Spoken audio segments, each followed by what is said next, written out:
matin, nous avons rendez-vous à l'usine. Direction Aulnay-sous-Bois, en banlieue parisienne. Le site d'une grande marque automobile française. Vous avez atteint la destination.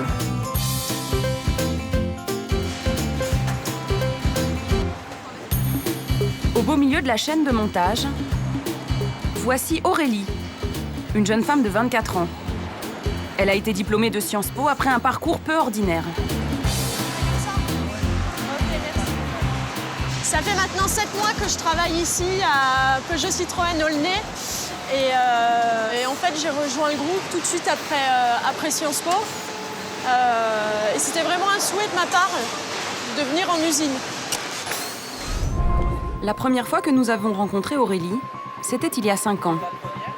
Elle venait d'intégrer Sciences Po grâce à un concours aménagé. Un concours spécial pour les élèves venus de lycées classés en ZEP, zone d'éducation prioritaire. Fille d'institutrice, petite fille d'ouvrier, Aurélie était alors en première année. Elle découvrait l'Institut d'études politiques de Paris, un univers prestigieux. Au début, j'étais un peu impressionnée, mais maintenant, ça me fait ni chaud ni froid. Originaire de Moselle, Aurélie rentrait chez elle le week-end aussi souvent que possible. C'est peu dire qu'elle faisait la fierté des siens.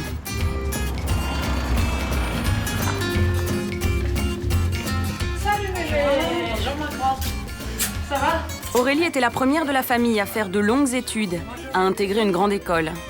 Une revanche pour sa grand-mère, Louise, retirée de l'école juste après le certificat d'études. Ma maîtresse, elle a même été voir mes parents, elle a supplié mes parents. Ils ont dit, Louise est tellement intelligente, laissez-la aller à l'école, à Sarreguemines. Non, non, elle reste à la maison, elle reste à la maison. Est-ce qu'aujourd'hui, vous lui en voulez encore? Oui. Il m'a bousillé ma vie.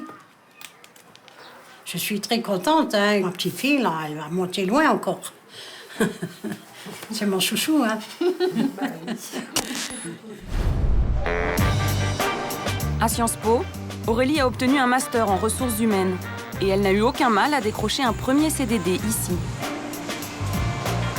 La voilà cadre en relations sociales. Elle doit veiller à la bonne application des accords passés entre la direction et les syndicats. Aurélie a l'air de bien s'intégrer à son nouvel environnement de travail. Et sans complexe, elle dont le grand-père était dans la sidérurgie, en Moselle. Toi, tu considères que tu es passée du côté des patrons? Non.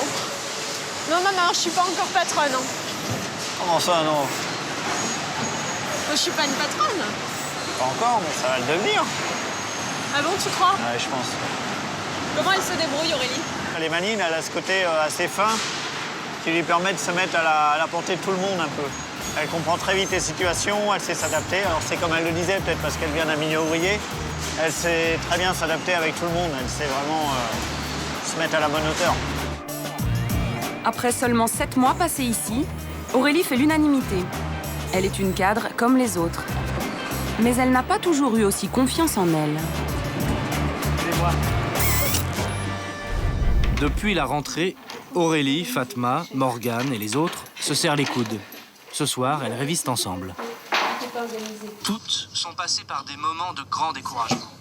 Submergées de travail, handicapées par leurs lacunes, intimidées par la culture générale de certains étudiants, elles se sont parfois demandé ce qu'elles faisaient là. Au début, j'avais tendance à m'auto-censurer et j'avais une espèce de culpabilité d'être là. Et j'avais le sentiment en fait, de ne pas avoir ma place et de ne pas être à ma place surtout. 5 ans plus tard, Aurélie et ses camarades de promo, issus de la filière ZEP, ont tous été diplômés. Ils ont réussi aussi bien que les étudiants de la filière classique. On était tout innocents, tout candides. On se posait plein de questions et aujourd'hui, il y en a 2 qui travaillent en finance, 2 qui travaillent en marketing, moi qui travaille en relations sociales, tous dans des grands groupes. On a pris beaucoup d'assurance. En revanche, statistiquement, les élèves issus de la filière ZEP comme Aurélie rentrent dans la vie active plus rapidement que les autres. Souvent parce qu'ils n'ont pas les moyens de prolonger leurs études après Sciences Po. Et on court pas dans les couloirs. Oh, on court pas dans les couloirs. Hein. Salem a 25 ans. Dans le calme. Il a eu son diplôme de Sciences Po l'année dernière. Lui aussi est un ancien élève de ZEP. Jeune homme, je vais le confisquer, hein. Vous remontez. Sauf que Salem rêve de devenir avocat d'affaires. Après Sciences Po, il a entamé des études de droit. Du calme. Avec ses origines modestes, il n'a pas eu d'autre choix que de prendre ce petit boulot de surveillant pour financer ses études. Je suis pas issu d'un milieu social qui me permette de suivre des études sans me préoccuper des aspects financiers. Donc non, c'est un bon moyen de financer mes études, sachant que c'est un job qui est intellectuellement intéressant et qui nous laisse du temps pour réviser. Quand nous l'avions rencontré il y a 5 ans, Salem était bien plus insouciant. Et pour cause, pour lui, c'était un jour historique. Pour la première fois, il allait traverser l'Atlantique. Comme le veut le cursus, il partait faire sa 3e année à l'étranger. Son premier grand voyage. C'est un appareil photo pour donner des nouvelles de là-bas, pour ceux qui sont ici. Ils vont en vouloir des nouvelles? Ça, c'est une obligation, hein, de leur donner des nouvelles. Ils t'ont dit quoi avant de ton départ? De faire attention. Parce que c'est un pays qu'on ne connaît pas trop. Faire attention surtout aux armes là-bas. Faire attention aux filles aussi. Bon, ça c'est...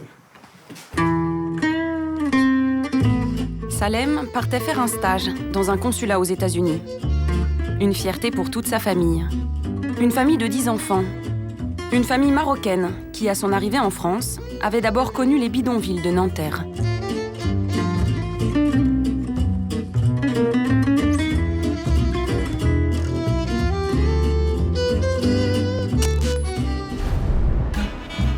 Cinq ans plus tard, Salem a vu du pays. Et les beaux quartiers ne l'impressionnent plus. Aujourd'hui, il travaille à 2 pas de l'Arc de Triomphe. Son poste de surveillant, il ne l'a pas décroché n'importe où. Au très select collège Ronsard, situé dans le chic 17e arrondissement de Paris. C'est un quartier ultra favorisé, là. On est dans de l'ordre de l'intouchable pour un jeune de banlieue, mais j'y suis. Une forme de revanche sociale ? Quand je serai avocat et que j'aurai mes enfants qui iront étudier à Ronsard, oui, ça sera une forme de revanche sociale. Ironie du sort, une fois par semaine, Salem donne des cours de soutien aux enfants des beaux quartiers de la capitale. Ça va et toi? Exercice 39, 40, 41, page 255. Des enfants d'avocats, de commerçants, de médecins. Calculer en centimètres carrés l'aire de chacun des triangles ABC et DEF, représentés ci-dessous. DEF. Et le soir venu, Salem revient vers son ancien décor. Colombes, en banlieue parisienne, là où il a grandi. Entre 2 bars HLM, son ancien lycée, dans le quartier de l'Europe et ses 60% de logement social. Il y retourne plusieurs fois par an pour aider les élèves qui veulent suivre la même voie que lui et tenter Sciences Po à leur tour. Ça va? Je reviens chaque année pour un peu coacher les candidats à Sciences Po. Ouais, c'est toujours un sentiment particulier de faire le travail, de transmettre le relais. Je pense que c'est important. Et quand j'étais au lycée, d'autres de Sciences Po sont venus nous coacher, nous aider. Donc c'est normal de revenir aussi et de le faire. Le lycée de Salem était l'un des tout premiers, en 2001, à signer une convention avec Sciences Po. En 10 ans, une trentaine d'élèves ont été admis. Bien. Ça va, ça fait plaisir de revenir. Bon, les élèves vont pas tarder à arriver, je pense. Sciences Po a inventé un concours sur mesure pour les élèves de ZEP. Tout se joue sur dossier et sur un oral de 30 minutes. Ils sont une dizaine de candidats cette année à Colombes. Ils attendent beaucoup des conseils de Salem. Je ne suis pas un expert, mais en tout cas, à l'époque où on l'a passé, je pense que les anciens ont eu la même méthode, c'est de répéter son exposé 10 minutes. Je pense que ça, c'est essentiel. Si vous faites un bon démarrage durant l'entretien avec les enseignants, durant l'oral, après, la discussion, elle est beaucoup plus intéressante et dynamique. Les élèves sont très à l'écoute. Ils savent que le jour de l'oral, leur destin peut basculer. 5 ans après notre premier reportage, nous nous sommes rendus compte que la filière ZEP de Sciences Po ne changeait pas que la vie des lycéens. Elle change aussi la vie de leurs établissements. À 20 km de Colombes, la ville du Blanc-Ménil, un autre lycée de ZEP conventionné avec Sciences Po. Un lycée qui revient de loin, le lycée Mozart. Pendant des années, Mozart a été classé parmi les plus mauvais lycées de France. Des résultats au bac désastreux, une image catastrophique. Et puis en 2006, le lycée a signé une convention avec Sciences Po. Depuis, chaque année, une dizaine d'élèves préparent activement l'oral. On va donc vous filmer. L'intérêt, c'est que vous puissiez voir par vous-même, en fait, les qualités et les défauts de votre oral, d'accord, pour faire une analyse plus fine, en fait, de ce qu'il faut faire et ne pas faire, quoi. OK? Alors, on va commencer peut-être par Ilyes. Allez, Ilyes. Comme les sportifs de haut niveau se repassent leurs matchs pour améliorer leur performance, ici on filme les oraux blancs pour corriger la moindre erreur. Les élèves savent qu'à Sciences Po, le jour du concours, les examinateurs ne leur feront pas de cadeaux. Alors les profs ne laissent rien passer. Pas de pitié pour les fautes de vocabulaire.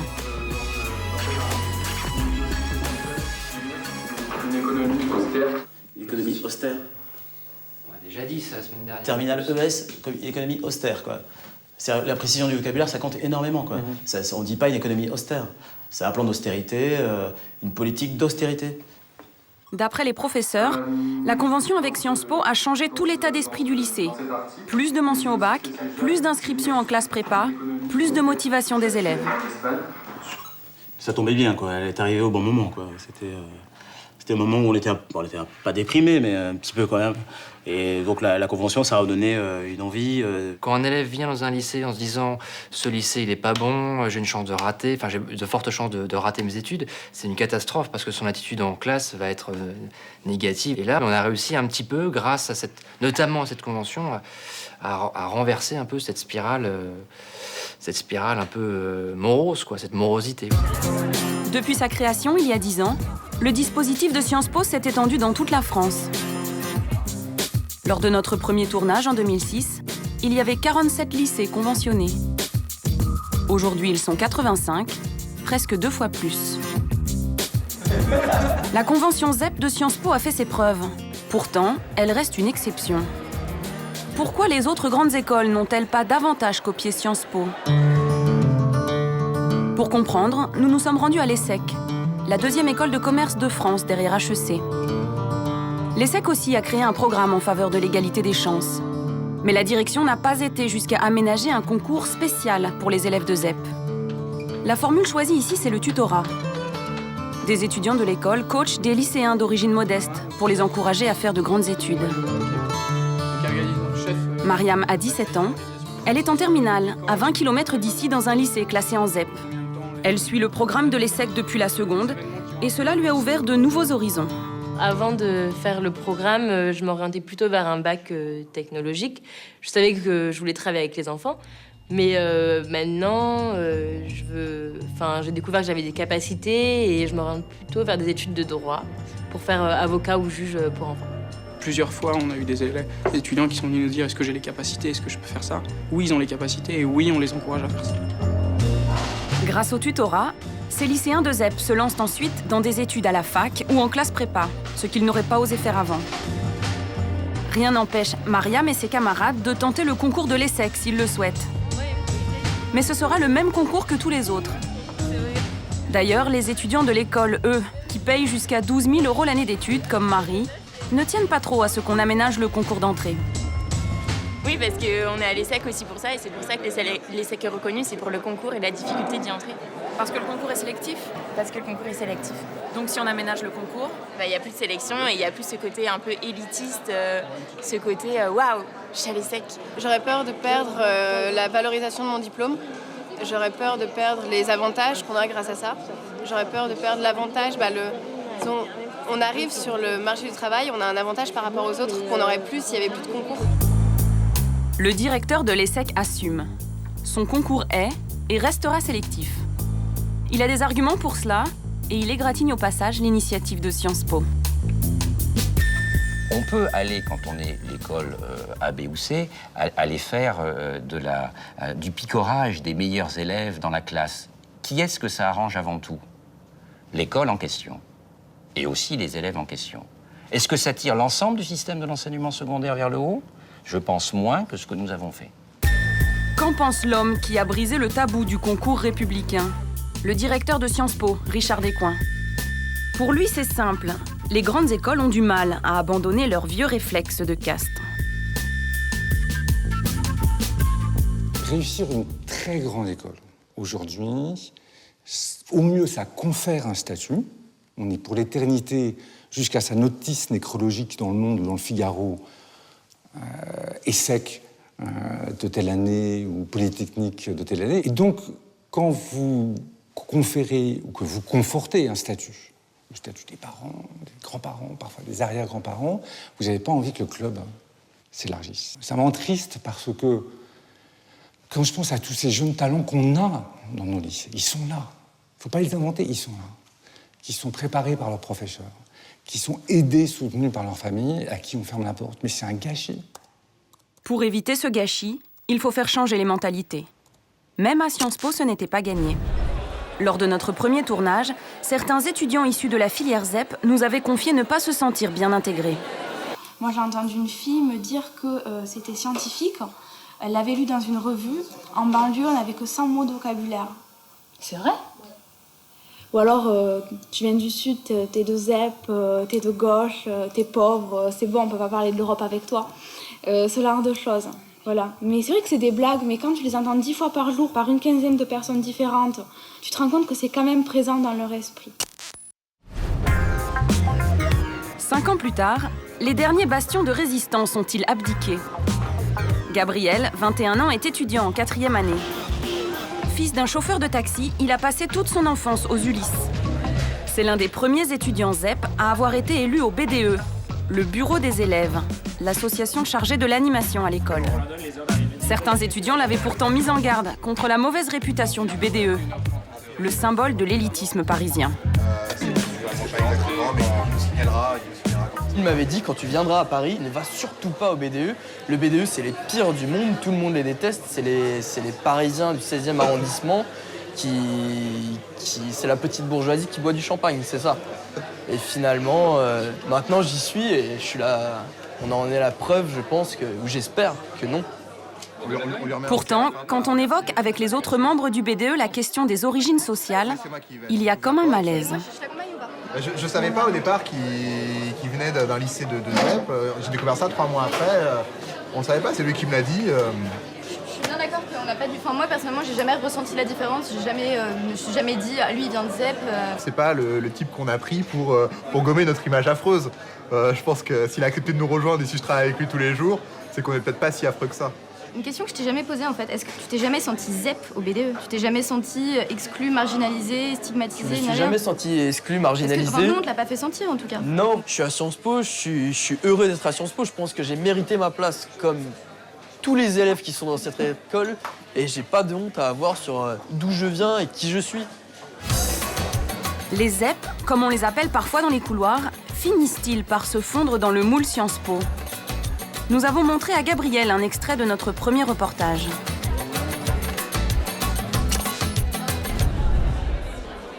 Les appariteurs, les huissiers de Sciences Po, ont vu défiler des générations d'étudiants. On a de très bons rapports avec eux, comme on a de très bons rapports avec les autres élèves. Et comment vous savez qu'eux viennent de ZEP? Ah, ça c'est toujours le...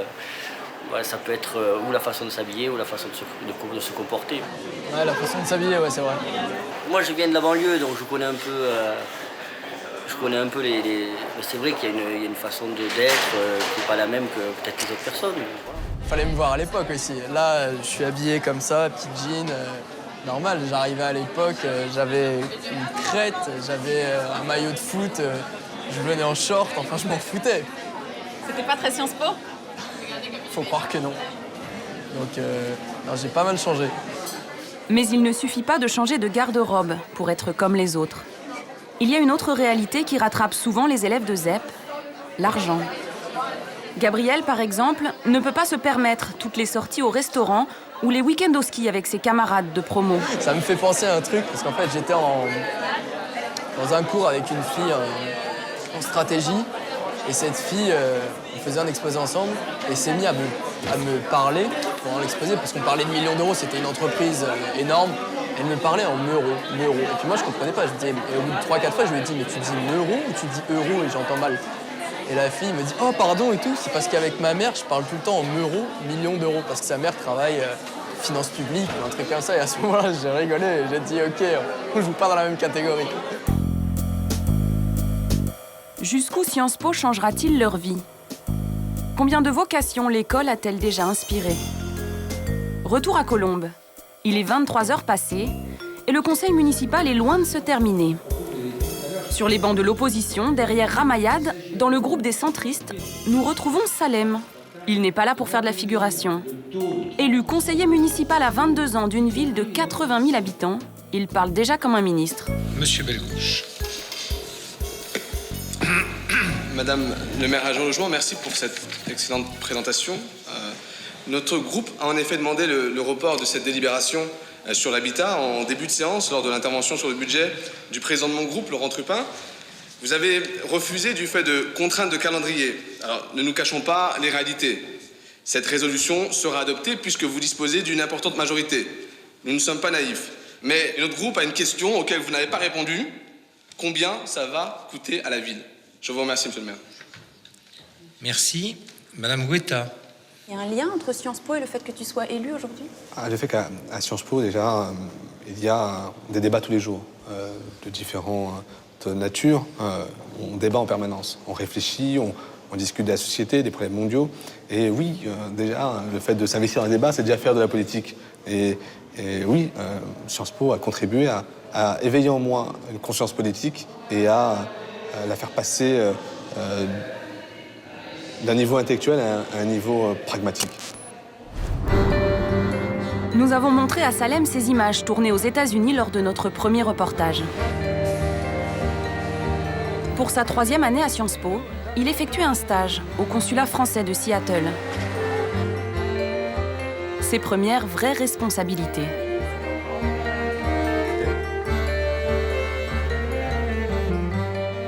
Try to get this American system. Versailles, main gauche, c'est la République française. En haut, à gauche, et la fameuse carte que j'ai envoyée à tout le monde, dont j'étais grandement fier. Oui, ça m'honore en tout cas. Je suis vraiment heureux d'avoir cette carte-là parce que c'est. Puis le fait d'avoir le drapeau français aussi sur mon bureau, alors on sent représentant de la France, ça c'est important je trouve. C'est vraiment assez beau. Tu vas l'envoyer à ta famille? Oui, ça c'est la première chose à laquelle j'ai pensé. Je vais la mettre dans la carte postale, dans la lettre et je vais l'envoyer à toute ma famille. Tu as gardé cette carte de visite? Je l'ai gardée, je sais qu'elle est quelque part dans ma bibliothèque, dans mes archives, mais je n'arrive pas à remettre la main dessus. Elle doit être dans un livre ou dans un document. Et en tout cas, j'en ai d'autres aujourd'hui, des cartes, et notamment la carte d'élu, celle-là aussi dont je suis très fier. Bleu, blanc, rouge, pareil? Bleu, blanc, rouge aussi. Et cette fois, elle a une autre saveur. Avec celle-là, je représente la France en son sein. Je suis un élu et il y a une fierté intérieure. Le fait de se sentir pleinement français dans son pays et pas représentant la France à l'étranger. Donc ça, oui, une fierté et une autre saveur.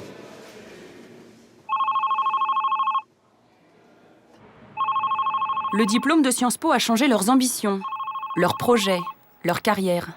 Hello? Hey, how are you? I'm good, how are you? Mais dans le cas d'Aurélie, il a aussi changé sa vie amoureuse. I just wanted to talk and see how was your day. It's going all right. I'm a little bit sick, so I don't feel that great, but... Okay, can I call you in the morning? At 6, at May 6. Okay. Okay. I miss you. Bye. C'était qui? C'était mon mari, en fait, qui est donc américain, que j'ai rencontré durant ma 3e année à l'étranger, à Sciences Po. Donc voilà, et on s'est mariés en décembre dernier, il y a 6 mois. Khalid, le mari d'Aurélie, vit toujours à Washington. C'est là que leur histoire d'amour a commencé. Aurélie faisait un stage en communication pour valider sa 3e année. Sans Sciences Po, leurs chemins ne se seraient sans doute jamais croisés. Tu imagines à quoi ressemblerait ta vie aujourd'hui si tu n'avais pas fait Sciences Po? En fait, elle ressemblerait en rien à celle à la vie d'aujourd'hui, quoi. J'aurais très probablement pas rencontré Khalid, je me serais très probablement pas mariée ou alors avec quelqu'un d'autre. Je vivrais certainement pas à Paris. Enfin, ça n'aurait pas grand-chose à voir avec celle que je mène aujourd'hui. Khalid vient d'obtenir son visa pour s'installer en France. Dans quelques jours, Aurélie pourra vivre son rêve américain, à Paris. Ça fait depuis août 2008 que je l'attends, donc ça a été dur, on a dû passer par beaucoup d'étapes, mais aujourd'hui ça se réalise, c'est comme à force de patience, de travail, donc tant mieux. Vivement qu'il arrive. Sur les berges de Seine, c'est l'heure du grand gala de Sciences Po. À la fin de chaque année scolaire, le BDE, le bureau des élèves, organise une fête somptueuse en l'honneur des diplômés. Marie, elle est chez moi aussi. Nous retrouvons Gabriel, sur le pied de guerre. La soirée va bientôt commencer, on n'attend plus que l'invité d'honneur. Bertrand Delanoë, le maire de Paris, en personne.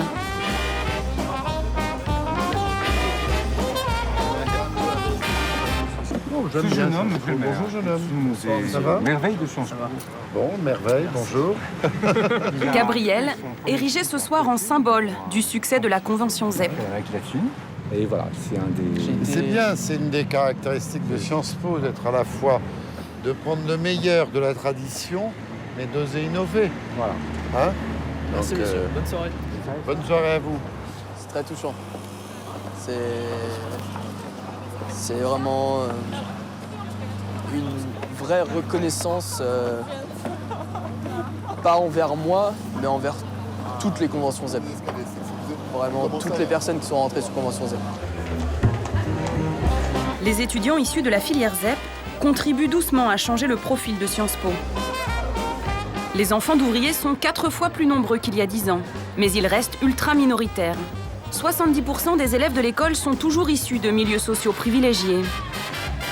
Même à Sciences Po, le renouvellement des élites prendra encore quelques générations. En attendant, Salem n'a pas abandonné son rêve de devenir avocat d'affaires. Il poursuit ses études de droit, en français et en anglais. Gabriel, lui, est en stage au Brésil.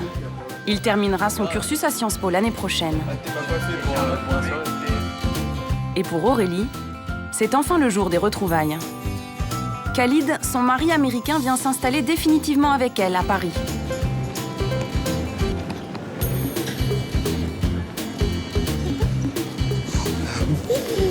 How are you? How are you? It was a crazy, crazy trip. I'm tired. I love you. Sorry, I look like shit. It's okay. Yeah, you all right? You ready to go? Aurélie vient tout juste de signer un CDI.